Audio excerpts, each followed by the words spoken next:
Bismillahirrahmanirrahim. Assalamualaikum warahmatullahi wabarakatuh. Waalaikumsalam warahmatullahi wabarakatuh. Nampaknya kurang kompak nih kedengaran salamnya nih ya. Yang jawab salam saya doakan masuk surga tanpa hisab. Amin. Yang jawab salam saya doakan hidupnya berkah dunia akhirat. Yang jawab salam saya doakan punya hutang lunas hutang-hutangnya. Yang aminnya kencang berarti punya hutang ya. Assalamualaikum warahmatullahi wabarakatuh. Waalaikumsalam warahmatullahi wabarakatuh. Alhamdulillahirabbil alamin wa bihi nasta'in ala umuri dunya waddin wassalatu wassalamu ala asyrofil anbiya'i wal mursalin sayyidina wa nabiyina Muhammadin wa ala alihi washabihi ajmain wa man tabi'ahum bi ihsanin ila yaumiddin. Masyaallah kan wa ma lam yasha lam yakun wala haula wala quwwata illa billahil aliyyil azim. Allahumma shalli wa sallim ala habibina wa nabiyina Muhammadin wa ala alihi washabihi ajmain. Amin. Qala Allah ta'ala fi kitabil karim bi qawlihi atani muhtadun wa jahidu fillahi haqqa jihadihi wa tabakum wa ma ja'ala 'alaikum fid din min haraj millata abikum Ibrahim wa sammakumul muslimina min qablu wa fi hadha al-ayah. وقال رسول الله صلى الله عليه وسلم وهو الصادق الوعد الأمين بادروا بالأعمال الصالحات فستكون الفتن كقطع الليل المظلم يصبح رجل مؤمنا ويمسي كافرا ويمسي مؤمنا ويصبح كافرا يبيع دينه بعرض من الدنيا المتمسك يومئذ بالدين كالقابض على الجمر الحديث كما قال صدق الله العظيم وصدق رسول الكريم ونحن على ذلك من الشاهدين. Puja-puji dan syukur kita aturkan kehadirat Allah SWT, Tuhan satu-satunya yang kita sembah, yang tidak sekutu baginya. Dialah Allah SWT yang telah menciptakan kita dari tidak ada menjadi ada. Khalaqallahu minal adami ilal wujud. Kemudian setelah Allah SWT menciptakan kita dari tidak ada menjadi ada, Allah membentuk kita dalam bentuk yang sempurna, fi ahsanita taqwim. Maka demi menjaga muruah kita sebagai makhluk yang terbaik, makhluk yang mulia, Allah ciptakan satu sistem hidup saja. Allah ciptakan satu-satunya sistem hidup yang mampu menopang dan mempertahankan muruah kita sebagai makhluk yang terbaik. Dan sistem hidup itu adalah Islam. Maka fitrahnya manusia hidup di dunia ini adalah di dalam Islam. Seperti fitrahnya ikan hidup di dalam air, aman, damai, tentram, lestari. Ya, tidak percaya silakan ayah bunda tanyakan sama ikan. Saya sudah bertanya sama ikan. Gimana ikan? Apakah kamu senang hidup di air? Jawabannya apa? Seperti apa yang saya sampaikan tadi. Apakah ikan berkata-kata? Ya, dengan nurani keikanannya. Sekali lagi ayah bunda, fitrahnya manusia hidup di dunia ini adalah di dalam Islam. Seperti mana fitrahnya ikan hidup di dalam air, aman, damai, tentram, lestari. Maka jika ada manusia yang hidup di luar Islam, itu laksana ikan yang berada di luar air. Bagaimana nasib ikan berada di luar air? Ada ikan yang bisa hidup di luar air? Tidak ada. Seperti apa nasib ikan jika berada di luar air? Gak jauh beda seperti ikan bakar, ikan goreng, pepes ikan, begitu ya? Begitulah ikan jika berada di dalam air. Begitu pula manusia. Apapun yang diusungnya, ya, maka pada akhirnya seperti ikan tadi. Maka demi Allah, apapun yang dicapai manusia di dunia ini, kecanggihan teknologi, negara yang super modern, didukung dengan infrastruktur yang megah luar biasa, megapolitan, didukung dengan dana triliunan dolar, itu tidak ada artinya di sisi Allah bila tanpa iman dan Islam. Hanyalah ibarat gunung es yang tinggi menjulang ke langit, hancur mencair roboh oleh terik panas sinar matahari. Hanya mereka yang punya iman dan Islam yang tetap bisa bertahan dalam menghadapi gelombang kehidupan kita, betapapun dahsyat gelombang fitnah akhir zaman. Salawat dan salam semoga selalu pada uswah dan qudwah kita Rasulullah Muhammad SAW. Kehadirannya menjadi sabab Allah memberikan banyak keutamaan bagi kita. Maka beruntunglah kita, berbahagialah kita menjadi umat Rasulullah SAW. Banyak kemuliaan Allah berikan pada kita, wabil khusus di bulan Ramadan. Khusus di bulan Ramadan ini, Rasulullah SAW menyatakan dalam sebuah riwayat dari Al-Bazzar, riwayat Abu Ya'la, atau dari Abu Ya'la riwayat Al-Bazzar, Rasulullah SAW dinukilkan bersabda, wa'atiyat ummati fi Ramadan khamsan lam yu'tahunna qabli. Umatku di bulan Ramadan ini diberikan 5 keutamaan, 5 keutamaan dan tidak diberikan pada umat yang lain selainku, cuma umatku saja, aku dan umatku. Yang pertama, idza jaa awwalul lailatin min syahr Ramadan yanzurullahu ila ibadihi. Apabila tiba malam pertama di bulan Ramadan, Allah perhatikan hambanya satu-satu. Siapa nih hamba-hambaku yang mempersiapkan diri menyambut Ramadan dengan baik, menyambut dengan kebeningan hati. Dia jaga kebersihan hatinya, tidak mau ada gilun kepada semua sesama saudaranya dan juga sesama umat manusia. Dia siapkan fisiknya supaya dia bisa melaksanakan ibadah saum dengan baik. Kemudian dia siapkan finansial agar bisa bersedekah selama bulan Ramadan, karena sedekah di luar Ramadan menakjubkan pahalanya. Ya. Maka jika persiapan-persiapan tadi membuat Allah memperhatikannya, jatuh hati padanya, maka apa kata Rasulullah SAW? Wa may yanzurullahu ilaihi lam yu'adzib abadan. Barang siapa yang Allah perhatikan di malam pertama bulan Ramadan, Allah tidak akan pernah menyiksa dia selamanya. Subhanallah, Allah bebaskan dia dari siksa neraka. Alhamdulillah. Mudah-mudahan kita semua termasuk yang Allah perhatikan di malam pertama Ramadan. Amin ya rabbal alamin. Salawat dan salam semua. Maaf, udah salawat salam tadi ya. Terlalu semangat ini. Yang kedua, fa inna khudufa afwahihim haitsu yamsun atyabu indallah min rihil miski. Bergonta-gantinya aroma mulut orang yang saum, apalagi di sore hari. Kalau di sore hari ketahuan kan, sudah berapa jam ya mulutnya itu tidak dibersihkan. Harumnya luar biasa. Terkadang tercium bau pete, ya sesekali tercium bau jengkol, apalagi ya. Tapi dia seperti itu disebabkan dia meninggalkan makan, minum dan syahwatnya karena Allah. Yatruku ta'amahu wa syurbatahu wa syahwatahu li ajli. Dia meninggalkan makan, minumnya dan syahwatnya karena aku, kata Allah. Atyabu 'indallah min rihil miski. Nilainya lebih harum dari minyak kasturi.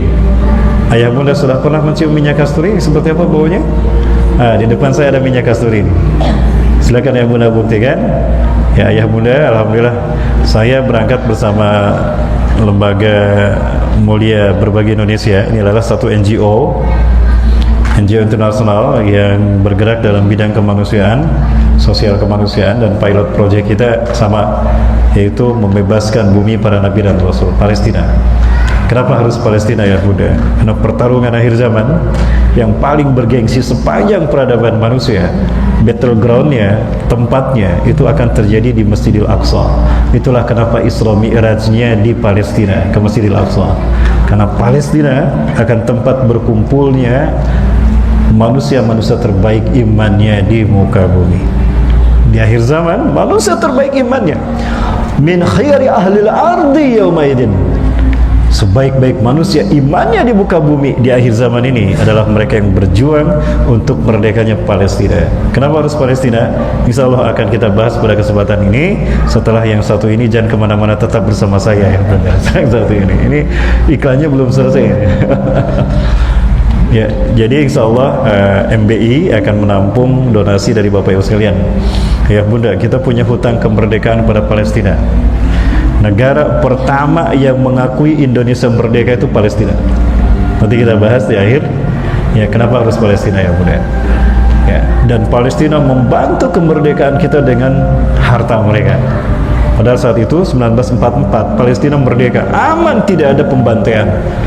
Tidak jauh beda seperti negara-negara Eropa kayak London, New York, okay. Aman, megah, megapolitan. Saat itu ada cucu Rasulullah SAW, Sayyid Muhammad Amin al-Husaini rahimahullah. Beliau keliling Palestina mengingatkan rakyat Palestina bahwa kami para ulama bermimpi. Rasulullah SAW menyebutkan dalam mimpi kami, Indonesia akan membebaskan Palestina. Ini mimpi Bapak Ibu, silakan cari di YouTube, ada banyak. Ini kisah nyata. Saya mendengar langsung di Palestina ya Bunda.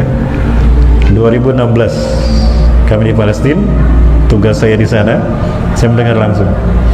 Ya, bukan hanya para keturunan para syekh-syekh masyayihnya, bukan hanya ulama keturunan Rasulullah SAW, para penghafal Quran pun mimpi yang sama. Ya, di laptop saya simpan. Ya, ini yang membuat kita bangga menjadi Muslim Indonesia. Bahkan seorang kaya raya dari Palestina yang bernama Syekh Ali Tahir, itu beliau mengeluarkan semua uangnya di bank, rekeningnya di bank dikosongkan, dipanggil, diundang para pembesar negara kita, Muhammad Nasir Perdana Menteri, Muhammad Nasir, Kiai Haji Dr. Muhammad Nasir, kemudian Dr. Muhammad Hatta, Kiai Haji Abu Salim diundang ke Palestina, diongkosin untuk pesawatnya ke Palestina pulang pergi. Disaksikan, ini donasi dari kami umat Islam Palestina, dan ini dari saya, ini semua harta saya ambil untuk memerdekakan bangsa Indonesia.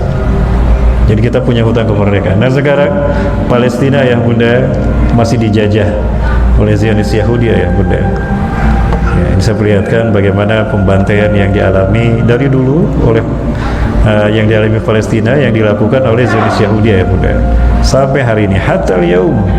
Ya, beberapa hari yang lalu, 2-3 hari yang lalu saya dapatkan kiriman data dari sana. Pembantaian masih juga terjadi. Ini setiap hari, setiap saat Bapak Ibu sekalian, hatta yaum sampai hari ini. Bahkan beberapa kali suara-suara tembakan kami dengar ketika kami berada di West Bank, berada di tepi barat ya Bunda. Ya. Dan kita ingin berkiprah, ikut menjadi ambil bagian para pemuda-pemudi Indonesia, khususnya untuk membebaskan Palestina. Kenapa harus Palestina? Palestina itu jantung dunia, heartland of the world, jantung dunia. Kenapa demikian? Karena Palestina menghubungkan semua benua di dunia. Palestina menghubungkan benua Afrika, Eropa dan Asia. Menguasai Palestina berarti menguasai dunia. Hari ini Yahudi saya terasakan nyaris tidak ada bagian apapun dari hidup kita yang tidak dikuasai Yahudi. Ya, dikuasai Yahudi. Minuman kita pun produk mereka. Bahkan produk-produk yang ada di sekitar kita itu sekian persen sumbangannya, itu keuntungannya diberikan pada Israel, lalu jadikan peluru untuk membantai saudara-saudara kita. Maka kita harus sidah projek ya Bunda. Kita harus cerdas, produk mana yang mendukung Yahudi. Ya, mohon maaf tadi saya sudah sampaikan, saya tidak meminum produk tertentu. Ya, mohon maaf Pak, mohon maaf Pak. Saya sampaikan langsung. Ini pelajaran buat kita. Karena keuntungannya akan menjadi peluru yang membantai saudara-saudara kita Palestina. Semua pembantaian negara Islam, beberapa negara Islam saya simpan di sini ya Bunda. Pembantaiannya, kejahatan dunia pada umat Islam. Padahal umat Islam pernah berkontribusi 1315 tahun memimpin perdamaian dunia. Dunia aman dalam pimpinan umat Islam 1315 tahun, dari Rasulullah memimpin 610 Masehi sampai 1924. Ya, Turki berakhir, tidak ada perang dunia. Perang dunia terjadi ketika Barat memimpin dunia pasca runtuhnya Turki Utsmani. Jericho itu adalah tempat kelahiran Nabi Isa alaihissalam. Nah ini Jericho ya Bunda, saya perlihatkan.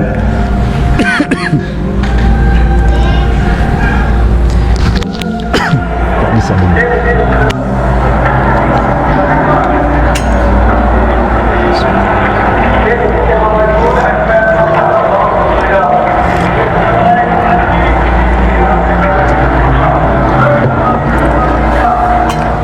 Ini Ariha. Kita umat Islam menyebutnya Ariha, Yahudi menyebutnya Jericho.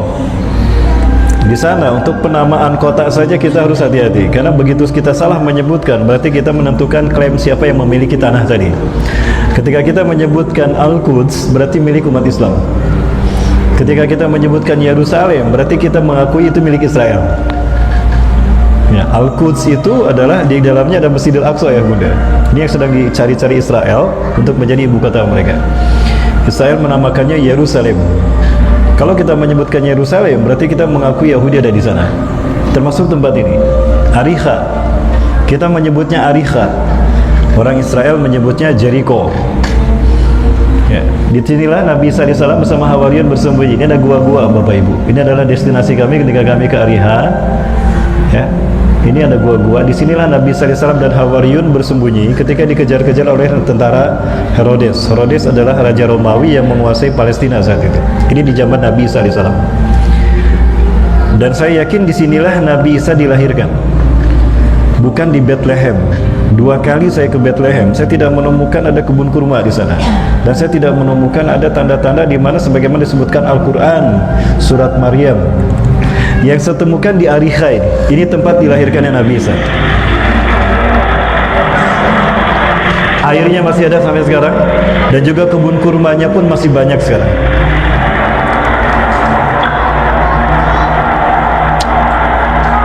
Hari-hari disebutkan negara tertua di dunia, kota tertua di dunia 10.000 tahun sebelumnya. The oldest cities on the world, ya. Nah ini akhirnya masih ada, ini pohon kurmanya.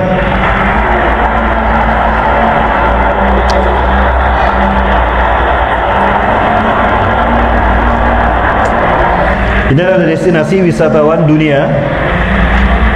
Ya, kami makan siang biasanya di sini, walaupun sebetulnya kami hati-hati karena mereka makan babi kan, kami tidak makan babi. Ketika saya salah masuk ruangan, alhamdulillah salah satu dari pelayannya, servantnya bilang pada kami, "Sir, this is not your place. Ini bukan tempat Anda. This is not your room. Ini bukan ruangan Anda.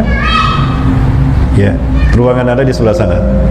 Your room is over there." Ya, mungkin mereka bisa ada bahasa Inggris Bapak. Walaupun saya paham sedikit-sedikit saja ya, karena saya nggak makan keju, saya makannya singkong. Itu sebelah sana ruangan Anda. Ya, kita makan pindah. Subhanallah. Ayah benar dimati Allah. Nah, saya yakin disinilah Nabi Isa dilahirkan. Cerita Siti Maryam melahirkan Nabi Isa bersandar ke pohon kurma itu di sini. Dan saya sepakat dengan Syekh kami dari Palestina, Syekh Muhammad Qasim. Beliau mengatakan yakin seperti saya di sini, Bapak Sekalian. Baik, ayah bunda yang dirahmati Allah. Nah, tapi sayang sekali kurma majulnya sudah habis. Ya, ini yang tersisa ada kurma azwa dan rutop.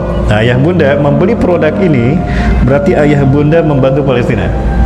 Karena di sini keuntungannya akan kami sumbangkan untuk Palestina. Ini keberangkatan kami ke Palestina. Kami bawa langsung para dokter. Alhamdulillah, para dokter ada yang berangkat bersama kami. Ayah bunda ini para dokter yang bergabung bersama kami 2020 kemarin. Alhamdulillah kami masih bisa masuk ke Indonesia. Betapapun saat itu pandemi sudah luar biasa, sudah ada PSBB, tapi belum di lockdown. Jadi saya masih bisa masuk ke Jakarta ya bunda. Ini kami di rumah sakit yang ada di Al-Quds. Ini adalah kaum muslimin, anak-anak menjadi korban pembantaian di Gaza, ditampung di sini. Kakinya kena bagian dari bom Israel.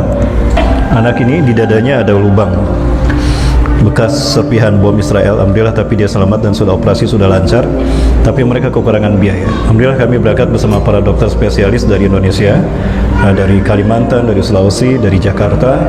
Ya, kami bekerja sama dengan mereka dan berdonasi untuk mereka. Bahkan langsung para dokter itu mengeluarkan uang sekian dolar. Ada 3.000, ada 2.000, ada 5.000. Ya, alhamdulillah beberapa ratus juta kita sumbangkan pada mereka. Ya bunda, ini dari kita Indonesia. Saya sampaikan pada dokter yang di sana, alhamdulillah dokternya masih muda. Tolong rawat saudara-saudara kami Gaza. Mereka kaum muslimin saudara kami. Sampaikan pada kami report daripada pelayanan kesehatan mereka dan bagaimana testing progres dari perawatan ini, berapa biayanya, tolong kami kabari. InsyaAllah kami akan datang lagi kemari. Kami tidak akan berhenti sampai kalian merdeka sebagaimana kami merdeka di Indonesia. Allahu Akbar. Ini ya bunda. Dan alhamdulillah kabar gembira bagi kita sudah punya rumah sakit di Gaza. Ini kebanggaan rakyat Indonesia. Alhamdulillah kerja keras kita, jerih payah kita alhamdulillah membuahkan berdirinya rumah sakit Indonesia di Bethlehem, Gaza Utara. Nama rumah sakitnya Rumah Sakit Indonesia. Ayah bunda akan melihat ke bapak ayah bunda ke sana. Bendera Indonesia berkibar dan bendera Palestina berdampingan dengan bendera Palestina. Ini Rumah Sakit Indonesia. Ini Direktur Rumah Sakit Indonesia, dokter spesialis, lupa lagi saya, dokter ortopedi kalau tidak salah ya, Mr. Tahir Ahmad mungkin ya, saya lupa lagi namanya. Dia bunda, donasi ini terus kami kumpulkan sampai hari ini dan kami sampaikan pada mereka kita tidak akan berhenti. La nangtahi hatta takunu hariran fi biladikum. Ya, mahruran fi biladikum. Ya, kami tidak akan pernah berhenti sampai kalian bebas merdeka dari jenis Yahudi, ya merdeka selamanya. Baik itu ayah bunda dan mati Allah. Nah, jadi donasi ini akan kami sampaikan insyaallah bulan Juli tanggal 4 sampai tanggal 13 kita akan berangkat ke Palestina. Kita akan mampir ke beberapa negara. Kita akan ke Jordania, Mesir, Palestina. Ya mungkin kita transit di Oman atau di Qatar. Ayah bunda yang mau ikut silakan. Insyaallah nanti kita akan sholat Idul Adha di Masjidil Aqsa. Ya, sholat Idul Adha di Masjidil Aqsa, di masjid para nabi dan rasul, kiblat umat Islam pertama. Silakan nabung dari sekarang ya bunda yang mau ikut. Alhamdulillah dari Riau ini sudah ada beberapa yang ikut. Insyaallah Ustaz Agus dan saya akan berangkat nanti Idul Adha di sana. Berapa Ustaz ongkosnya? $2.350. Ya, $2.350. Ayah bunda silakan nabung. Nah, Bapak Ibu yang dirahmati Allah, maka upayakan kita bantu perjuangan Palestina. Insya Allah kurma ini dan juga minyak kasturi yang biasa dipakai Rasulullah SAW, sholat Jumat, sholat 5 waktu, sholat Idul Adha, Idul Fitri, ini donasinya akan dibantukan untuk Palestina. Ya, keuntungannya. Baik ayah bunda yang dirahmati Subhanahu wa Ta'ala, Ustadz, kenapa harus Palestina? Baik ayah bunda, kita jalan-jalan ke Palestina sebentar ya.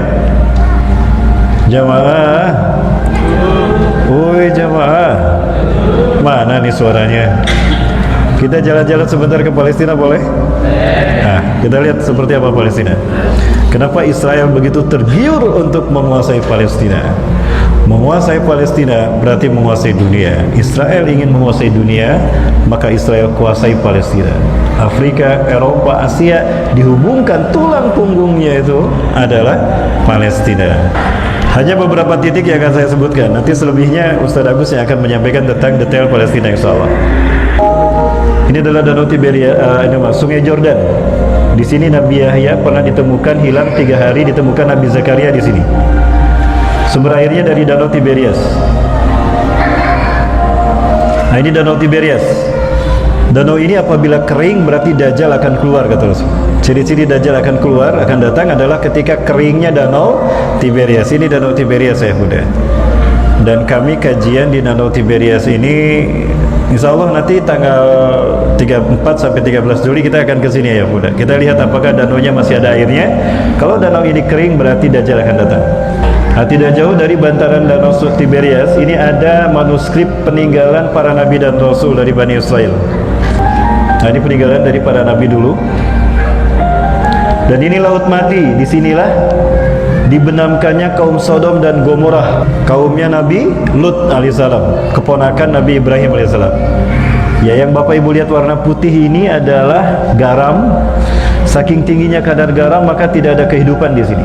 Jangankan ikan, bakteri pun akan mati. Tidak ada kehidupan sama sekali. Maka dinamakan Al-Bahrul Mayyit. Allah haramkan ada kehidupan di sini. Kenapa demikian? Karena di dalam laut inilah Allah benamkan kaum terkutuk.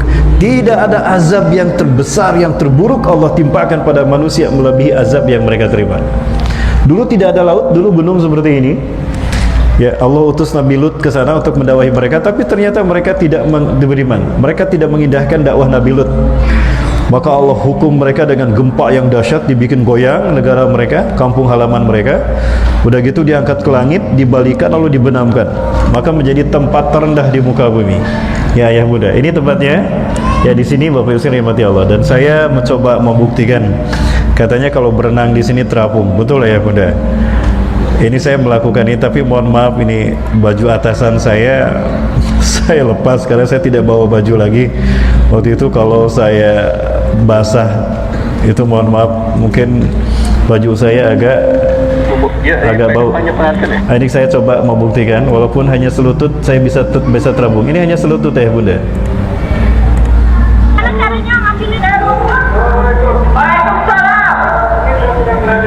Ini terbukti hanya satu lutut airnya dan itu langsung terapung. Ya, ini saking tingginya kadar garam. Allah haramkan ada kehidupan di sini. Itu ayah Bunda. Ini Laut Mati.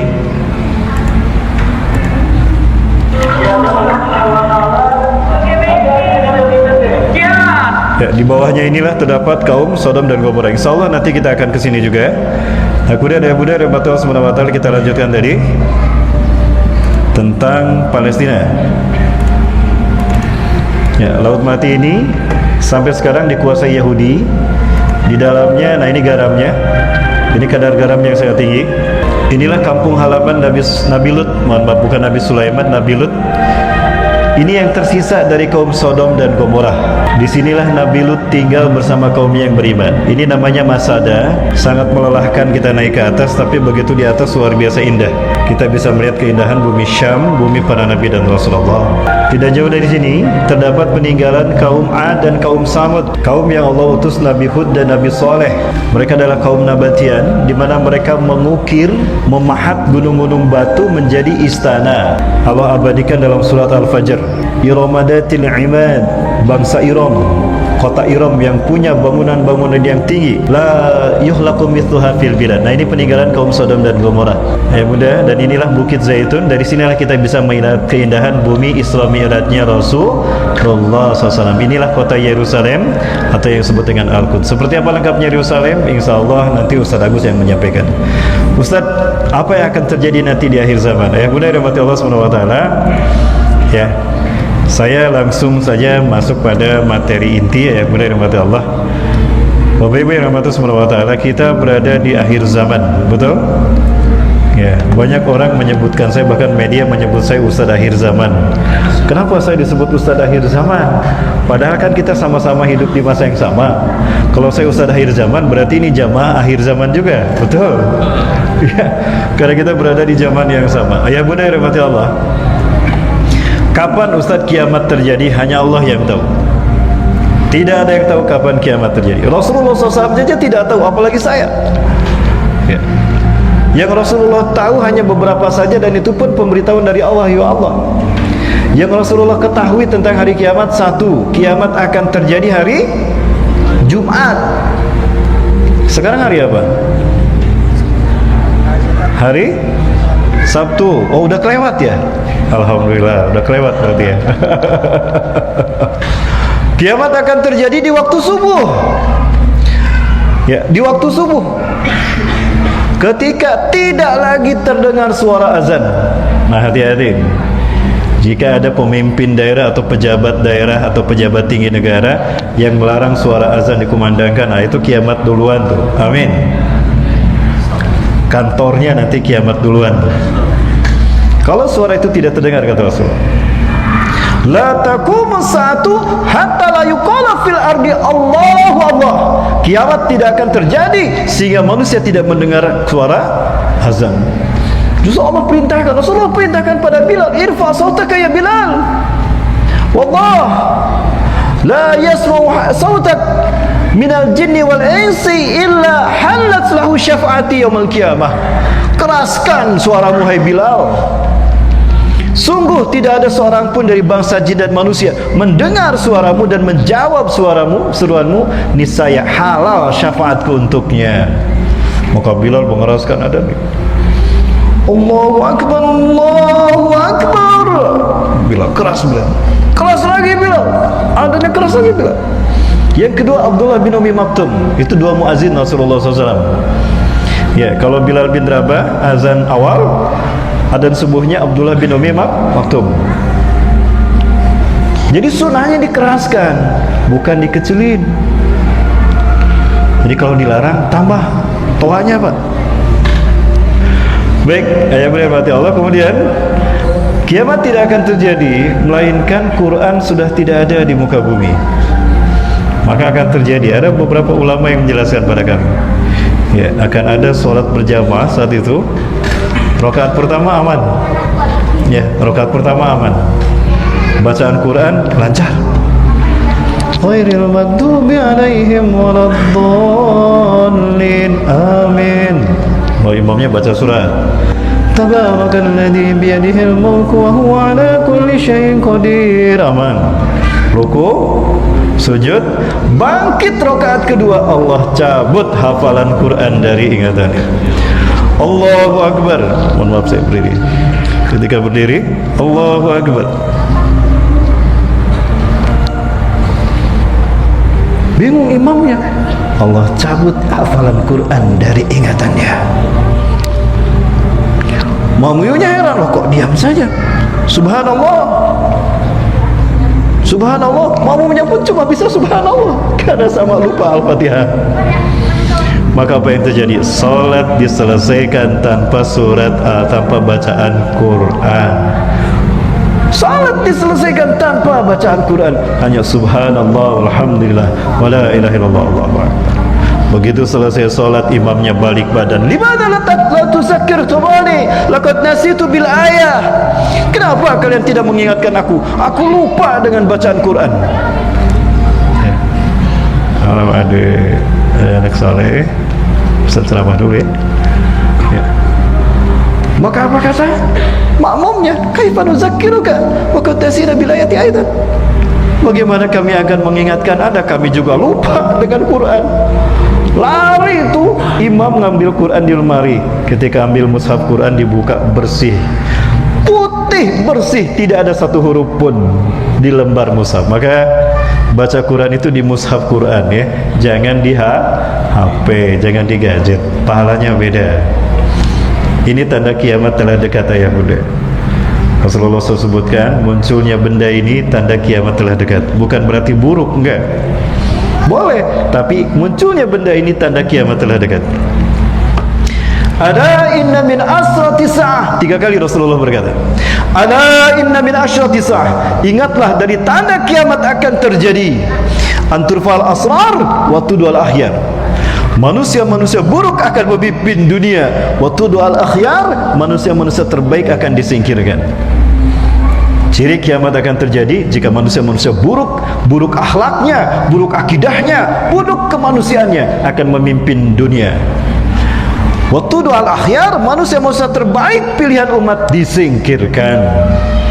Sudah terjadi belum? Sudah Pak? Bu, sudah terjadi Bu? Sudah. Di mana Bu? Ya, di negeri entah berantah ya. Di negeri auto pilot, di negeri yang sedang susah minyak goreng kayaknya ya, sama minyak apa tuh? Minyak bumi, minyak solar. Yang kedua, ala inna min asrati sa'ah. Ingatlah dari tanda kiamat akan terjadi antuk bahal qaul wa tukhzanal amal. Munculnya kata-kata buruk di media, di TV. Orang tidak takut lagi mencaci maki Allah, bahkan mereka caci maki Allah, bahkan mereka hina. Nauzubillah, ada sampai WA kepada saya, mereka menyebut, mohon maaf, kalimat anjing mereka nisbatkan kepada Allah. Di laptop saya simpan videonya Pak, sambil mengangkat tangan mohon seperti ini. Ini di sebuah lembaga kampus Islam di Indonesia, di Jawa Barat. Nauzubillah, sampai terjadi seperti itu ya. Munculnya kata-kata buruk, kata-kata yang tidak beradab. Itu bukan kepada manusia dilarapkan ya, kepada Allah, bahkan kepada Rasul dan kepada Quran. Baik ya bunda. Kemudian yang ketiga, ala inna min asyrati sa'ah. Ingatlah dari tanda kiamat akan terjadi antutla masnah fala yujadu ahadun man yughayruha. Dibacanya masnah dan susah ditemukan orang yang bisa merubahnya. Famal masnah ya Rasulullah? Apa itu masnah ya Rasulullah? Makutiba siwa kitab Allah. Sesuatu yang dicatat, ditulis selain daripada Quran dan hadis, dan itu banyak dibaca oleh manusia. Jujur ya bunda, mana yang paling banyak digenggam? Quran apa gadget? Coba, mana yang paling banyak kita genggam dan kita baca? Quran apa gadget? Nah, itu tanda kiamat ya, akan terjadi. Rasulullah masnah fala yujadu ahadun man yughayruha. Tidak bisa ditemukan seorang pun yang bisa merubahnya. Mau dirubah gimana? Lawang kita butuh dengan gadget ini kan? Bahkan bagian dari hidup kita ada di sini. Mobilitas kita diatur, kita simpan di benda yang satu ini. Ini menjadi bagian dari separuh hidup manusia milenial hari ini. Betul? Kemudian yang mulia yang mati Allah, kiamat tidak akan terjadi melainkan orang beriman sudah tidak ada di muka bumi. Karena orang beriman akan meninggal duluan. Yang menyaksikan kiamat terjadi hanya orang-orang kafir yang tidak punya iman ya. Kenapa demikian? Orang beriman nyawanya akan dicabut bareng-bareng tuh. Rasulullah SAW bersabda, satarihul ham min ardil Hijaz. Akan berhembus sebuah angin dari bumi Hijaz. Ainal Hijaz? Hijaz alamakan bainar Makkah wal Banidah. Hijaz adalah tempat yang terbentang antara Makkah sampai ke Madinah. Nah itu Hijaz. Dari Hijaz ini Rasulullah sabdakan, satarihul min ardil Hijaz. Akan berhembus sebuah angin dari bumi Hijaz. Anginnya disebut angin iliyin, artinya angin yang lembut, angin kelembutan. Saking lembutnya orang beriman gak sadar kalau nyawanya dicabut. Jadi ayah bunda hati-hati ya, kalau ada angin sepoi-sepoi jangan senang. Jangan-jangan itu angin iliyin. La tamuru ala hadin kana fi qalbihi misqala ratin min iman illa qabadathu. Tidak seorang pun di muka bumi yang ada iman dalam hatinya, walau sebesar biji sawi, melainkan angin ini akan mencabut nyawanya. Jadi serempak tuh. Ya. Ada satu tempat, kenapa Hijaz Rasulullah sebutkan? Ternyata di Hijaz ini Ini saya dialog dengan alumnus ITB yang lama kerja di Saudi Timur Tengah dan lama kerja di Saudi Arabia. Ustadz, saya menemukan ada satu kultur yang berbeda, kandungan mineral tambang yang ada di kota Mekah Madinah. Saya bandingkan berdasarkan penelitian saya di sana bahwa ternyata antar Mekah dan Madinah yang disebut Hijaz itu banyak mengandung gas karbon monoksida, CO. Dan ayah bunda tahu CO ini silent killer, pembunuh yang sangat lembut. Itu dari emisi gas knalpot kendaraan bermotor. Nah, yang dikeluarkan itu CO, Pak. Ada taksi minggir di pinggir jalan, ya, taksinya masih nyala, supirnya tidur, ternyata lama ditungguin itu meninggal. Kenapa? Knalpotnya bocor, masuk ke dalam, masuk ke, kalau terhirup oleh paru-paru kita, lama-lama kita lemes, Pak. Lemes, hilang kesadaran, maka CO yang masuk ke paru-paru akan mengikat oksigen dalam darah, maka dia akan mati secara perlahan. Nah, zat karbon monoksida, kemungkinan besar karbon monoksida ini, karena nanti akan ada bencana alam. Nanti situasi akan terbalik. Palestina, Suriah akan aman, yang akan tidak aman dan berdarah-darah adalah sekitar Mekah dan Madinah. Ciri Dajjal akan datang ke Madinah apabila gempa 3 kali terjadi di Mekah, Madinah. Di Madinah, apabila kita mendengar Madinah gempa 3 kali, ciri Dajjal ada di luar kota Madinah. Gempa itu yang membuat bumi Hijaz retak-retak, maka CO ini keluar dan angin berhembus, kata Allah, cabut nyawa orang beriman. Maka dalam waktu singkat, habis tuh orang yang beriman. Fayabqa syururun nas, maka yang tersisa adalah makhluk yang buruk. Laisa lahum imanun walau bimiski dzarratin, mereka tidak punya iman walau sebesar biji sawi. Ilaihim tub'asu sa'ah, kepada merekalah kiamat diutus. Jadi yang menyaksikan kejadian kiamat bukan orang beriman, tapi orang yang tidak punya iman walaupun sebesar biji sawi. Merekalah makhluk terburuk di muka bumi. Sahabat bertanya, "Alisa fihal muslimun ya Rasulullah?" Apakah tidak ada orang Islam pada saat itu, ya Rasulullah? Oh, banyak orang Islam. Banyak orang Islam. Tapi mereka tidak punya iman walau sebesar biji sawi. La yujawiju hanajirahum. Iman mereka jangankan ke hati, tenggorokan mereka saja tidak tersentuh oleh iman mereka. Fa aina imanuhum ya Rasulullah? Lalu di mana iman mereka ya Rasulullah? Iman mereka ada di pangkat. Iman mereka ada di jabatan, dan iman mereka ada di bonus triliunan. Sekarang triliunan ya bunda. Untuk sekelas saya saja, saya nggak ngomong ya. Untuk kelas lokal saja, wah, yang namanya 2 miliar itu gampang ya bunda. Ini triliunan. Maka jangan heran di masa pandemi banyak mereka yang penghasilannya, kekayaannya melejit. Padahal rakyat susah gara-gara pandemi. Betul ya bunda? Jamaah lanjut. Baik. Nah, jadi kapan kiamat terjadi hanya Allah yang tahu. Ayah bunda yang betul subhanahu wa ta'ala, ada beberapa peristiwa yang akan terjadi menjelang kiamat. Sebelum kiamat terjadi, Islam akan zahir terlebih dahulu. Ini saya perlihatkan beberapa peristiwa berdasarkan hadis-hadis Rasulullah SAW. Ya, ini bukan saya yang membuat, tapi yang membuat ini dari sebuah situs di internet, ya, ayah bunda, dan ini saya pakai. Jadi ini bukan bukan saya membuat. Peristiwa-peristiwanya saya sepakat, namun susunannya tidak semua sepakat. Menurut saya, ayah bunda, saya nggak bisa jalan ya, ada ini ya. Nah, yang ini menurut saya peristiwanya di sini. Perang menggunakan teknologi mulai dari sini sampai ke bawah sini ya bunda. Ini perang menggunakan teknologi. Nah, ketika datang Dajjal, teknologi sudah tidak ada. Karena perang melawan Dajjal itu teknologi sudah hilang dari muka bumi. Nah, peristiwa apa yang menyebabkan teknologi hilang dari muka bumi? Terbitnya matahari dari barat. Ayah bunda, tadi subuh matahari terbit dari mana? Yakin dari timur Pak tadi Pak? Alhamdulillah, berarti masih lama ya? Masih jauh berarti ya? Alhamdulillah. Ya kalau masih dari timur. Kenapa? Karena Rasulullah sabdakan, "Sayati alaikum lailun tuluha kasalasati layalin."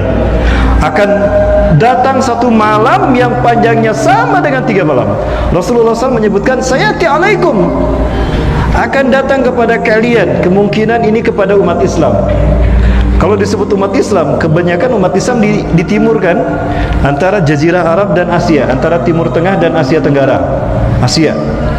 Nah, kemungkinan yang mengalami panjangnya malam 3 kali 24 jam ini adalah Asia dan Timur Tengah dan Arab. Eropa akan mengalami panjangnya siang. Wa kana rajulun salihan fikum istaqadha min amikum kama ada summa yatahajjadu ilallah wa yaqra'ul Qur'an wa yanzuru al-fajr. Dan adalah seseorang yang biasa soleh di antara kalian bangun di sepertiga malam terakhir seperti biasa. Dia bangun, dia tahajud, dia baca Quran dan berzikir sambil nunggu fajar. Sudah lama dia nunggu, kok fajar belum juga keluar. Kemana ini? Apa saya bangunnya kegasikan, terlalu cepat saya bangun? Dia tidur lagi. Sudah lama dia tidur, bangun pusing, kok nggak keluar lagi matahari, kemana ini fajar? Ya, di miss call nggak diangkat. Halo Fajar, kenapa nggak terbit gitu ya? Di WA tidak dicentang gitu ya. Kemana nih Fajar? Gelisah dia. Dia tidur lagi. Dan apa yang terjadi? Dia terbangun ketika manusia gundah gulana. Kenapa demikian? Karena dia menyaksikan, manusia menyaksikan matahari terbit dari barat. Fadzalika hin, fadzalika hin. Itulah hin. La yanfa'u nafsan iman wa lam takun amanat min qablu au kasabat fi imaniha khaira. Orang-orang yang saat itu kafir menyaksikan matahari terbit dari barat, amanu ajmaun, mereka akan beriman semuanya. Tapi sayang, kata Rasulullah, iman mereka tidak diterima Allah Subhanahu wa taala. Ada juga orang yang beriman tapi lalai dengan imannya. STMJ. Apa STMJ ya, Bunda? Waalaikumsalam. Waalaikumsalam. Ya. Mohon maaf saya izin lanjut, Ustaz. Ya, ada juga yang STMJ. Apa STMJ? Bunda, apa STMJ, Bunda? Pak, sholat terus maksiat jalan. Nah, itu STMJ. Sholat terus maksiat jalan. Sama ketika mereka mau taubat kepada Allah, taubat mereka sudah tidak diterima karena matahari sudah terbit dari barat. Rasulullah bersabda, "Man taba qabla ghurubi syamsi min maghribiha qubilat taubatuh." Siapa yang bertobat sebelum matahari terbit dari barat, maka Allah menerima taubatnya. Mungkinkah matahari terbit dari barat, ayah bunda? Itu sangat mungkin sekali. Jadi saya perlihatkan satu peristiwa yang mungkin seumur hidup kita baru kali ini terjadi, ayah bunda. Ya, ayah bunda perhatikan, ini terjadi 2011. Ya, terjadi di tahun 2011 di kota New York, Amerika Serikat.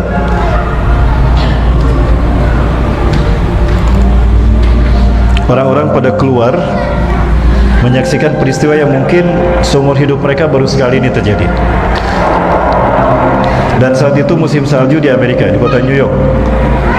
Early Maret 2011. Itu beritanya. Awal Maret 2011. Perhatikan, ini matahari yang selama ini setia menemani kita. Dan ini masih dari timur terbitnya. Tapi perhatikan ya bunda, apa yang terjadi di langit Amerika.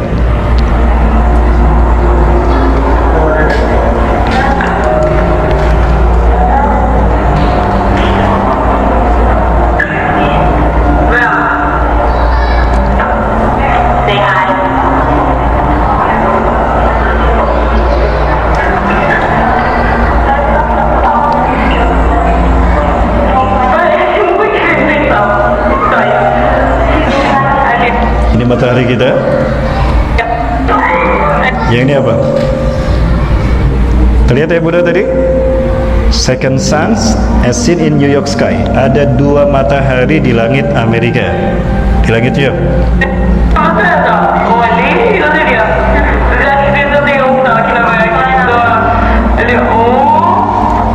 Ya.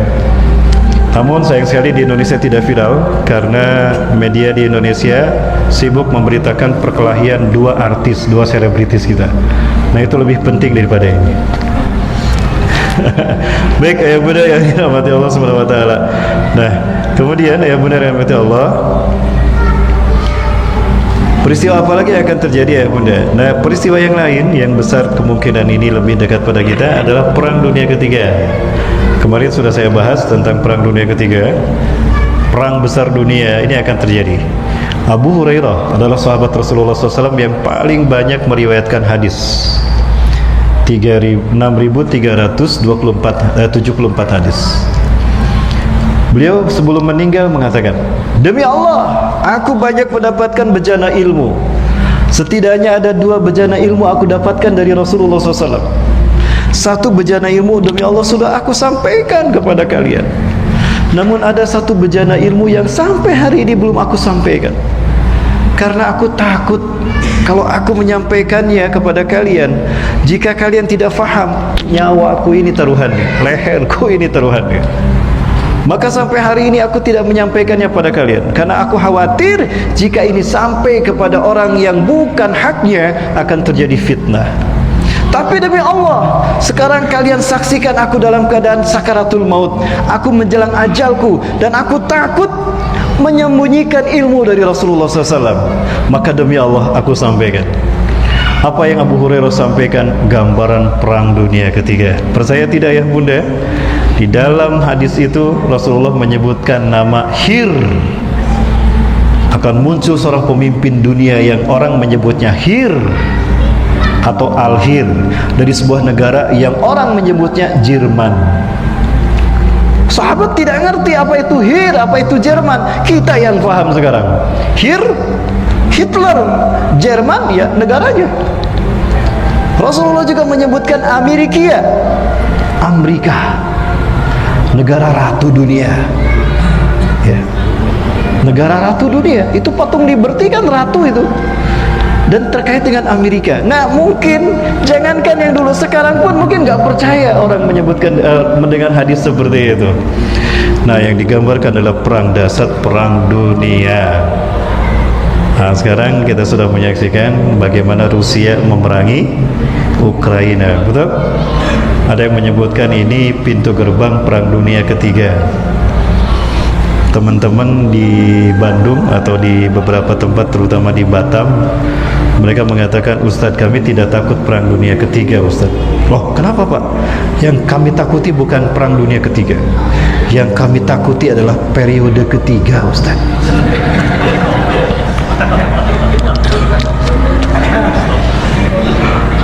Jamaah keceplosan dia ya. Ini bukan saya yang bilang ya, mereka yang bilang seperti itu. Masya Allah. Baik yang dirahmati Allah, kemunculan perang dunia ketiga itu menjadi pertanda Imam Mahdi akan datang. Di mana perang dunia ketiga ini, ya, kemunculan Imam Mahdi telah dekat, ditandai dengan idza muni'an nasu ayyahujal baita wa ya'tamiru ilaih. Apabila manusia terhalang untuk melaksanakan ibadah haji dan umrah, itu pertanda Imam Mahdi telah dekat kemunculannya. Sudah terjadi belum ya bunda? Peristiwa apa yang membuat kita terhalang melaksanakan ibadah haji dan umrah? Nah ini dia. Pandemi ya? Pandemi apa pandemi? Pandemi ya? Pandemi. Nah, jadi bisa diatur. Nanti kalau menjelang Ramadan naik tuh. Ya, ke level berapa? Tapi kalau yang lain enggak. Jadi bisa diatur ya, pandemi. Itu yang benar Allah Subhanahu wa taala. Baik, kemudian nah peristiwa itulah yang menandakan akan munculnya Imam Mahdi. Ayah bunda, siapakah Imam Mahdi? Satu sosok pemimpin dunia yang menjadi keturunan Rasulullah SAW, yang akan memimpin umat Islam kembali menguasai dunia. Ya, beliau akan muncul ketika terjadi banjir darah di kota Mekah. Saya pernah mendokumentasikan peristiwa banjir darah di kota Mekah. Ya bunda, pernah mendengar dan pernah menyaksikan saya kira di televisi. Pernah ya? Peristiwa apa itu? Peristiwa jatuhnya kren di musim haji tahun 2015. Ini yang terjadi. Saat itu cuaca di Arab sangat buruk sekali. Terjadi anomali cuaca di tanah Mekah, di atas Masjidil Haram.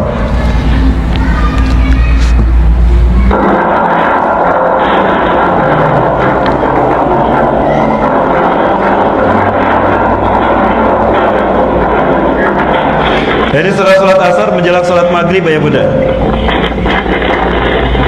cuaca seperti ini, bahkan terjadi petir di sekitar Mekah, di atas langit Masjidil Haram.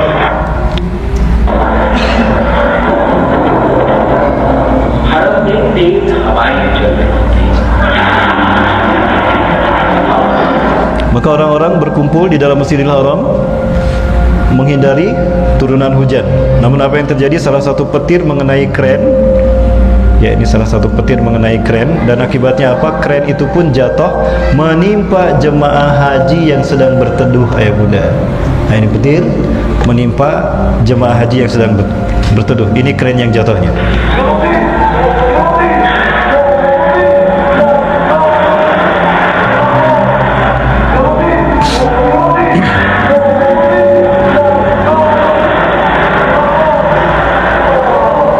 Dan akibatnya apa? 250 orang meninggal dunia seketika. Banyak, ada 2 yang kehilangan kepalanya, dan banyak mereka yang remuk tubuhnya yang bunda. Perhatikan, ibu ini kehilangan 2 anaknya sekaligus. Bayi ini, ibu dan bayi ini selamat, tapi akhirnya 2 bapak di belakang yang kehilangan kepalanya. 2 anak yang tertimpa hampir runtuh.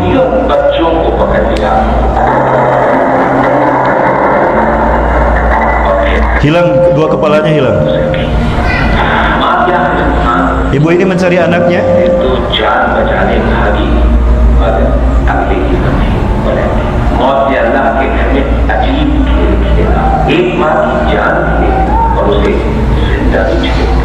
शदीद सदमे में माँ कभी एक लफ्ज़े जिगर को उठाती तो कभी दूसरे की तरफ उठाती। Insyaallah mereka mati syahid. Rasulullah SAW menyebutkan dalam hadisnya, man dhahaba ila baitillah liyahujja ila al-bait, man kharaja min baitillah liyahujja ila al-bait, summa mata fihi, kataballahu ajra hadri ila yaumil qiyamah. Barang siapa yang keluar dari rumahnya pergi untuk melaksanakan ibadah haji ke Baitullah, lalu dia meninggal ketika ibadah haji, Allah catat setiap tahun dia melaksanakan ibadah haji sampai hari kiamat. Subhanallah, dan mereka syahid. Al-hajjul mabrur laisa lahul jaza ilal jannah. Tidak ada pahala bagi haji mabrur kecuali adalah surga. Insyaallah sakit memang, tapi itu cara Allah memasukkan mereka ke surga. Ayah bunda yang dirahmati Allah Subhanahu wa taala. Namun ternyata bukan itu yang dimaksudkan Rasulullah, bukan banjir darah ini.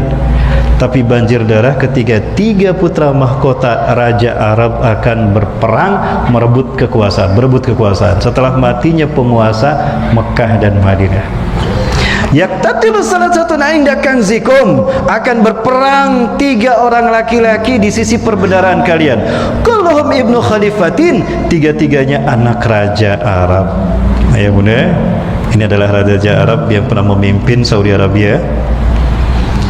Ya, keluarga dinasti Ibnu Saud dimulai dari ayahnya Abdul Aziz bin Abdurrahman Al Saud. Ini adalah pendiri Saudi Arabia, mempersatukan 13 kerajaan, salah satunya Mekah dan Madinah. Ya. Dan ini Raja Salman yang sekarang memimpin Saudi Arabia. Dan Rasulullah bersabda dari Sauban radhiyallahu an, ia berkata, Rasulullah SAW bersabda, yaktatilu anda kanzikum salasatun, akan berperang di sisi perbendaharaan kalian. Kanzikum ini maksudnya Ka'bah. Akan ada 3 laki-laki berperang di sekitar Ka'bah. Kulluhum ibnu khalifatin, 3-tiganya anak raja, putra mahkota. Khalifah di sini maksudnya mulkin. Summa la yasiru ila wahidin minhum, tapi salah satu pun dari mereka tidak berhasil menjadi raja. Kenapa? Karena yang akan menjadi raja adalah Imam Mahdi. Ini terjadi di musim haji.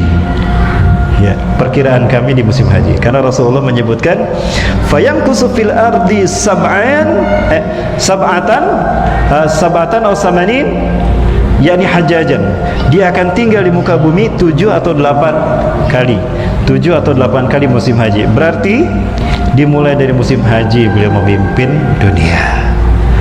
Kemungkinan saat itu dibayat oleh umat Islam ketika musim haji. Bapak Ibu dan Matur semua, saya ringkas cepat saja waktu saya. Ayah bunda, ini Raja Salman. Sebetulnya beliau punya adik yang bernama Mukrim bin Abdul Aziz. Sebetulnya ini putra mahkota beliau. Ini anak paling kecil, tapi beliau sudah meninggal dunia. Helikopter yang beliau naiki kena ada sabotase yang menembak dan jatuh meledak dan beliau meninggal dunia. Maka putra mahkota jatuh kepada Muhammad bin Salman. Sementara Muhammad bin Naif yang lebih senior dari Muhammad bin Salman, ini Muhammad bin Naif, ini menjadi tahanan kota. Lalu ada siapa satu orang lagi, ada Al-Walid bin Talal. Nah, ini istrinya. Ya, istrinya berhijab tidak? Seperti itu. Ayah bunda rahmati Allah, sekarang kita bisa menyaksikan bagaimana sistem sekuler dari kepemimpinan MBS yang lebih membuka keterbukaan kepada negara-negara barat untuk berinvestasi. Khalid bin Farhan, putra mahkota dari Jerman yang melarikan diri ke Jerman, menyelamatkan diri, menyerukan untuk mengkudeta kedua-duanya. Ayah bunda, apakah ini akan berimbas pada perang di Jazirah Arab sehingga akan terjadi khususnya di Saudi Arabia, terjadi Jazirah di sekitar Mekah? Wallahu a'lam bishawab. Ayah bunda, ya terkait dengan fitnah Dajjal, Rasulullah SAW sebutkan akan muncul ketika umat Islam selesai berperang mengalahkan Romawi. Ayah bunda yang dirahmati Allah, mohon maaf ini saya sering perlihatkan ini, ya. Imam Mahdi muncul, maka perang pertama bukan melawan Amerika, bukan melawan Rusia, bukan melawan negara-negara lain, tapi melawan bangsa Arab sendiri yang munafik. Akan dibersihkan kemunafikan dari tanah Arab. Setelah itu akan menang, termasuk penguasa Suriah akan mati. Lalu perang melawan Iran. Setelah perang melawan Iran, perang melawan Romawi. Setelah perang melawan Romawi, baru Konstantinopel akan dibebaskan, Turki. Jarak antara Konstantinopel dibebaskan dengan Dajjal muncul itu 7 bulan saja, 6-7 bulan, sangat dekat sekali. Ya, ayah bunda yang dirahmati Allah. Kemudian bagaimana kemunculan Dajjal, Rasulullah sebutkan dalam beberapa hadisnya. Saya tampilkan dalam gambar yang satu ini, ayah bunda, atau dalam tampilan yang satu ini. Jangan kemana-mana ayah bunda, tetap bersama saya setelah yang satu ini. Allahu Akbar. Masih ada waktu ayah bunda? Suatu hari Rasulullah SAW menyampaikan khutbah bercerita tentang Dajjal. Rasulullah SAW mengatakan innahu sayakhruju min hunaka, ya, minal masyriq. Rasulullah sebutkan dia akan keluar dari timur. Ada banyak tempat yang Rasulullah SAW innahu sayakhruju min kibalil masyriq, dia akan keluar dari arah timur. Rasulullah mengarahkan tunjuknya ke pulau ini, Pulau Sedir yang ada di laut Yaman, lalu ke atas ke pulau, mohon maaf, yang di atas Pulau Sedir, yang di bawah Pulau Socotra. Jadi di Pulau Sedir ya bunda. Lalu Rasulullah pun menyebutkan Dajjal akan muncul dari timur. Sayati alaikum Dajjal wa yattabi'unahu sab'una alaf al-yahud min wadi Isfahan ala jabhatil faras. Dajjal akan muncul ke tengah-tengah kalian dan akan diikuti oleh 70.000 bangsa Yahudi dari lembah Isfahan Iran menggunakan jubah Persia. Ini bangunan-bangunan yang mensiratkan kemunculan Dajjal. Bangunan-bangunan ini eksis menandakan sistem Dajjal sempurna menguasai dunia. Saya mengutipkan ini sesuatu yang ada di dalam muhasabah para ulama akhir zaman.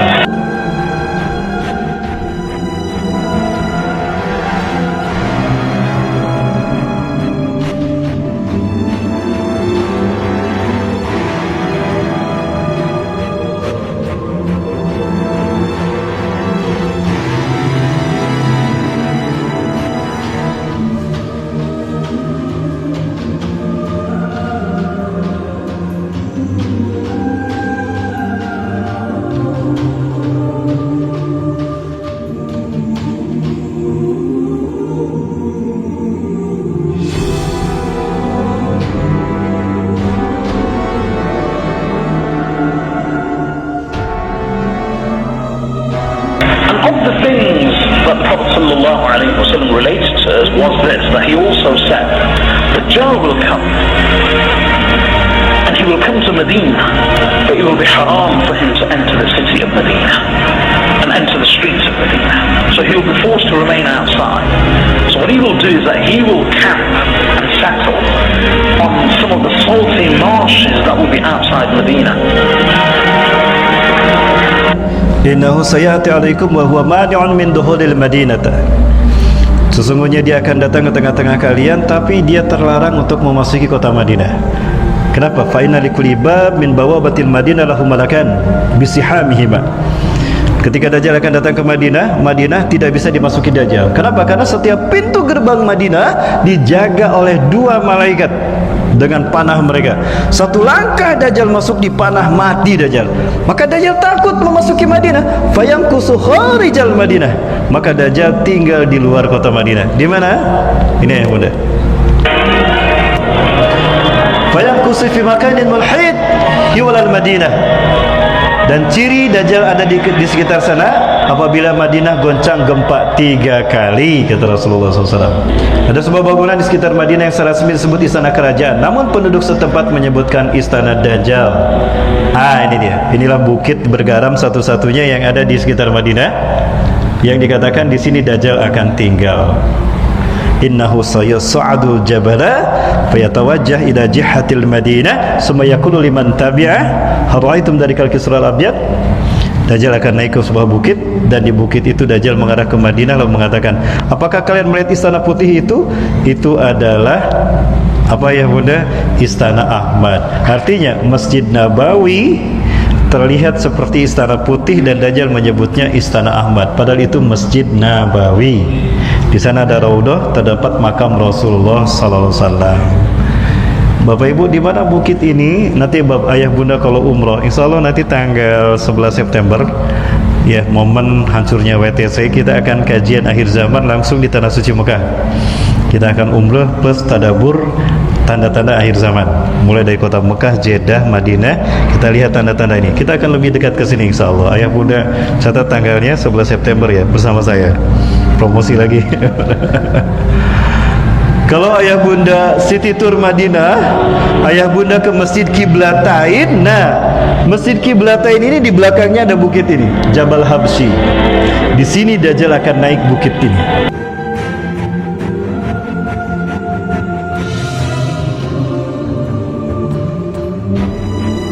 Nah, ini kota Madinah.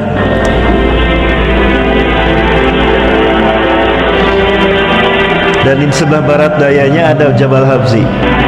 Dibangunnya istana Dajjal di atas Jabal Habsyi. Itu kata orang-orang setempat.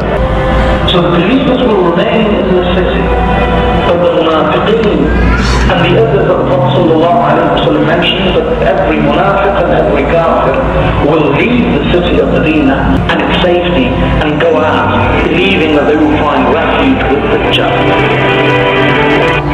Tadi saya sampaikan, Dajjal akan mendaki gunung dan melihat ke arah kota Madinah. Kemudian dia akan mengatakan pada para pengikutnya, kalian melihat istana putih itu adalah masjidnya Ahmad. Imam Hakim mencatatkan ini di dalam kitab Al-Mustadraknya sesuai dengan syarat Imam Muslim untuk validitas hadisnya. Jadi saat itu Dajjal melihat Masjid Nabawi putih seperti istana. Baik, seperti apa Masjid Nabawi hari ini? Kita lihat, ini Masjid Nabawi di siang hari. Di Masjid Nabawi di siang hari, apa warnanya bunda? Putih. Nah, ini Masjid Nabawi di malam hari, apa warnanya? Setahu saya Masjid Nabawi tidak lagi dirubah. Pembangunan, perombakan bangunan ke makam sebelah utara, makam Baqi itu sudah selesai. Artinya sampai nanti, sampai kapanpun Masjid Nabawi tidak akan berubah. Seperti ini ya bunda. Ini tanda pertama kemunculan Dajjal, telah dekat kepada kita.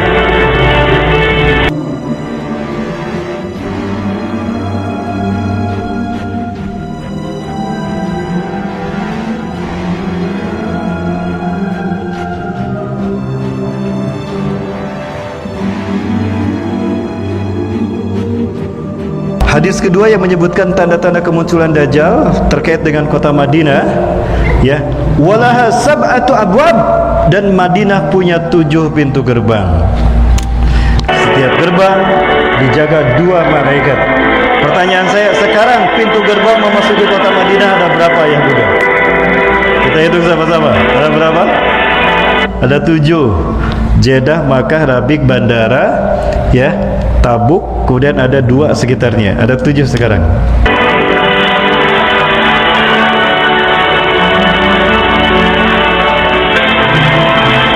Hitung 1, 2, 3, 4, 5, 6, 7 pintu gerbang yang dibuka menuju kota Madinah. Artinya betapa dekat.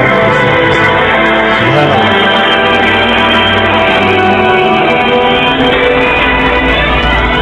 Ini Syekh Abdul Aziz Syekh Abdul Rauf bin Halimah Dia meruqyah seorang wanita Perancis. Wanita ini menjadi jin catcher. Jin dalam tubuh wanita ini berkata-kata seperti ini. Ini kata-kata jin yang ada dalam tubuh wanita ini.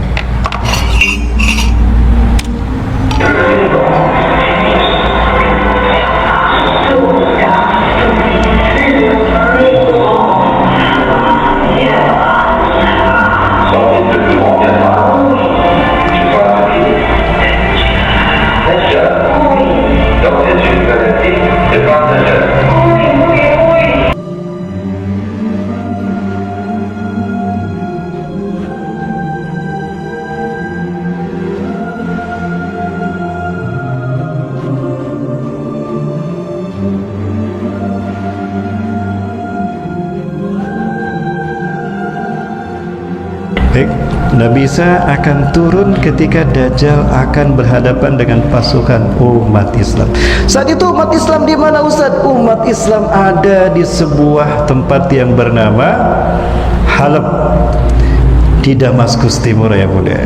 Di tempat itulah umat Islam melaksanakan sholat subuh berjamaah. Nah ini ya Bunda, masjid di mana umat Islam akan sholat subuh berjamaah. Wa imamukum minkum, dan imamnya dari kalangan kalian. Siapa? Imam Mahdi. Wa qad uqimatis shalah, dan sungguh qomat sudah dikumandangkan. Allahu akbar, Allahu akbar, asyhadu an la ilaha illallah, sudah dikumandangkan. Wa huwa yusawwu sufufakum, dan imam kalian meluruskan saf salat kalian. Istawu sukum, terasuat tadi, luruskan, rapatkan saf salat kalian. Falamma yusawwu sufufakum fanazala Isa ibn Maryam ala janahain malakain indal manaratil bayda syarqi Damaskus. Ketika kalian sedang meluruskan saf salat kalian, maka turunlah Isa bin Maryam di sisi menara putih masjid. Nah ini masjidnya yang punya menara putih. Salat subuhnya di sini. Di mana terdapatnya? Di sini, di Aleppo. Saat itu pasukan Dajjal sudah menguasai Turki. Ya, mereka bergerak ke arah Aleppo. Disinilah umat Islam di bawah pimpinan Mahdi berada. Disinilah tempat terbaiknya orang-orang beriman di muka bumi. 3 pasukan besar, Ahlu Syam, mana lagi? Asabratisu dari Khurasan, dan dari Asia, dari timur. Di sini ya Bunda, masjidnya, dan ini masjidnya, dan disinilah Nabi Isa akan turun. Ini menara Isa bin Maryam. Turun Nabi Isa, Imam Mahdi memanggil Nabi Isa AS. Tadi Nabi Allah sholat, mari Nabi Allah, imami kami sholat. Imam Mahdi mundur, Nabi Isa datang. Ternyata Nabi Isa menjadi imam apa tidak? Apakah sholat subuh itu Nabi Isa menjadi imam? Tidak. La taqaddam, Nabi Isa mendorong Imam Mahdi. Taqaddam hadhihi uqimat salak. Qomat ini dikumandangkan untukmu, bukan untuk saya. Tukrumatullahi la hadhil ummah, kemuliaan yang Allah berikan pada umat ini. Bayangkan Nabi Isa makmum di belakang Imam Mahdi. Apakah ini pertanda Imam Mahdi lebih mulia dari Nabi Isa? Bukan. Buka Quran surat Ali Imran ayat 81-82. Itu alasan, salah satu alasan kenapa Nabi Isa tidak menjadi imam sholat. Ayah bunda, selesai sholat berjamaah itu apa kata Nabi Isa SAW? Buka pintu masjid ini. Ketika pintu masjid itu dibuka, tampaklah Dajjal dengan 70.000 pasukannya dari lembah Isfahan, Iran, menggunakan jubah Persia. Harum tubuhnya Nabi Isa, kata Rasulullah SAW, akan menghantam pasukan itu, dan begitu mereka menciumnya, mati seketika. Plok plok plok plok plok plok plok tuh. Barisan depan, barisan tengah sama belakang mereka lari terbirit-birit sambil memegang hidung mereka. Di antara mereka ada yang tidak kuat mati, sebagian mereka lari menyelamatkan diri. Walau yahtabi'u min waras syajar wa hajar, walaupun mereka bersembunyi di balik batu dan pohon, taqulu syajar wa hajar, batu dan pohon akan berkata, ya muslim, ya mu'minan, fil wa'il yahud uqtulhu, fil wa'il yahud uqtulhu, di belakang saya ada Yahudi sini, bunuh dia. Illa gorkot, kecuali pohon gorkot. Fa innaha syajaratul yahud, karena pohon gorkot itu adalah pohon Yahudi. Pohon gorkot itu gak akan ngomong, ayah muda. So this one down here. Insyaallah nanti kita akan ke sana. Kita akan melihat langsung ya bunda, seperti apa pohon gorkot. Ini pohon gorkot nih ya, bunda. Dan orang-orang Yahudi tidak pernah ada yang membuat rumah di pinggir jalan, gak ada. Mereka selalu membuat settle mereka di puncak bukit. Bukti mereka yakin kalau mereka, perbuatan mereka akan dihukum oleh Allah dengan datangnya pasukan besar. Nah, di puncak-puncak bukit, maka mereka menanam pohon-pohon besar dan juga batu-batu besar ada di pohon-pohon tadi, kecuali pohon gorgot. Ini di pinggir jalan. Nah, ini pohon gorgot. Ya, nanti Bapak Ibu nggak usah ngomong. Ada kok orang Yahudi nggak? Jangan hanya gitu. Lihat aja langsung kalau ada. Kata Rasulullah, bunuh dia. Ayah bunda yang dirahmati Allah. Lalu bagaimana dengan Dajjal? Dajjal akan dibunuh oleh Nabi Isa AS. Sebetulnya, ya, kata Rasulullah SAW, "Lo yatsruku lama tabi nafsi." Andaikan Nabi Isa cuma membiarkan Dajjal, andaikan Dajjal dilihatin aja begini, mati tuh sendiri. Tapi Allah menginginkan Dajjal mati di tangan Nabi Isa untuk menghapuskan semua fitnah-fitnah yang telah disebar Dajjal di muka bumi. Ya, di mana Nabi Isa akan membunuh Dajjal? Ayah bunda yang rahmati Allah. Begitu Dajjal melihat Nabi Isa ada di dalam masjid Umawi tadi, merinding dia, mencair tubuhnya. Ya, lalu dia lari menyelamatkan diri. Nabi Isa mengambil tombak milik umat Islam, pasukan terbaik tadi, dikejar. Ketika lari ke barat, melihat Nabi Isa di belakang. Begitu lihat ke depan, Nabi Isa sudah ada di depan. Mau kemana kamu? Kamu milik saya hari ini, kata Nabi Isa. Oh, Dajjal stres. Lari ke timur, Nabi Isa sudah ada di depan. Mau kemana? Setiap tempat di mana Dajjal mengarah untuk melarikan diri, Nabi Isa ada di depannya. Hingga terdamparlah di pintu Lut. Di mana pintu Lut? 13 mil dari timur Tel Aviv. Kalau Allah mengizinkan, kita akan lihat keliling kota Yerusalem. Mungkin nanti kita akan melewati pintu Lut, kota Lut, tapi pintunya tidak terlihat.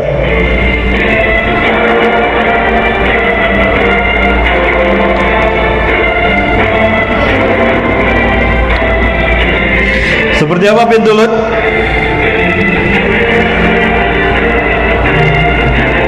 Isa bin Maryam akan membunuh Dajjal di gerbang Lut, sebuah kota 13 mil timur Tel Aviv. Rasulullah SAW menyatakan ini dalam riwayat Imam At-Tirmidzi, juz keempat halaman 105. Ayah bunda, di Lut itu banyak pintu sekarang, dan itu dikuasai oleh angkatan udara Israel.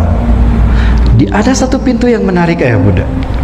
Salah satu pintu yang menarik perhatian saya. Apa itu? Ini dia.